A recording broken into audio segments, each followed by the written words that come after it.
So this story is fascinating. So we talked about this. I've talked about this every day. It's the first holdout in college football. So there's a really talented quarterback, LA kid, Arch Manning, and him, the kid, were the top two quarterbacks out of high school. He goes to Tennessee, and he makes $2.5 million redshirting. So there's a bidding war for these kids now, the great quarterbacks. Nico Iamaleava. And then he decides, obviously got advice, bad advice from somebody in his family, probably dad, I would guess, and that I'm not going to practice. I'm going to hold out. I want $4 million. And Tennessee said, yeah, see ya. We're not going there.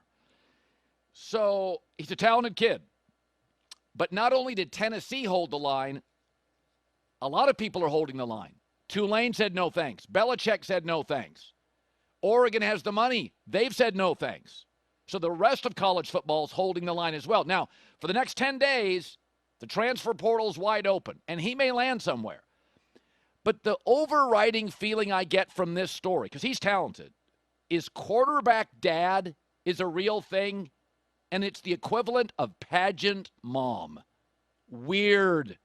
Helicopter. Getting in the way of talented kids. Living through your kids. Bad advice. Quarterback dad has become pageant mom. Not a lot of self-awareness here. So, I mean, the kid, it's a middleman, not a middleman. And now, Marv Marinovich, California, Todd Marinovich, his dad, rest in peace, he was the beginning of the tsunami of where, and I've heard this for years from college coaches, like dads get in the way. You know, everybody's like, oh, you need a strong dad. Dads that were semi-athletic but not as successful as they think they should have been, lived through their kids. Now, the Nico family is saying, this is not why he left. It wasn't bad advice. Why would Tennessee, there's a lot of grifting going on. Why would Tennessee just bail on him? Give me a break. You know what this is all about. It's about the cash. And so I think the NIL has been gas on a flame of parents who are very strong-willed and often turn into pageant mom. So I'm surprised he doesn't have more offers. I think he's really talented. But Tennessee made a statement, okay? And what's interesting is, and we know that money drives everything from politics to sports, but it looks like college football, a lot of college football has made a statement too. So, and I do think bailing on your team is a bad look. I don't think it would affect him. The interesting thing here, if he would have just stayed at Tennessee and had a good year, not even a great one, he's probably a first-round quarterback next year.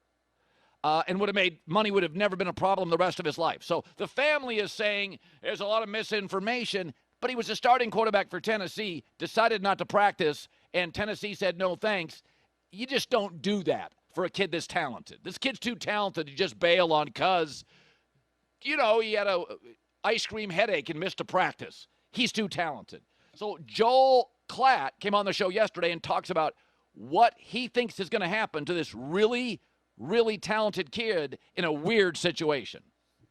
I could see him back on the West Coast. I would think that he wants to be in the Big Ten, I would think, but I think he could wind up somewhere else. I think UNC is interesting, North Carolina. That's just to keep your eye on that. The LA schools make a lot of sense. Now, I have heard that there has been a huge quiet influx of UCLA money.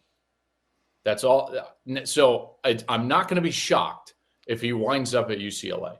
I will be a little surprised at UCLA. It's public university.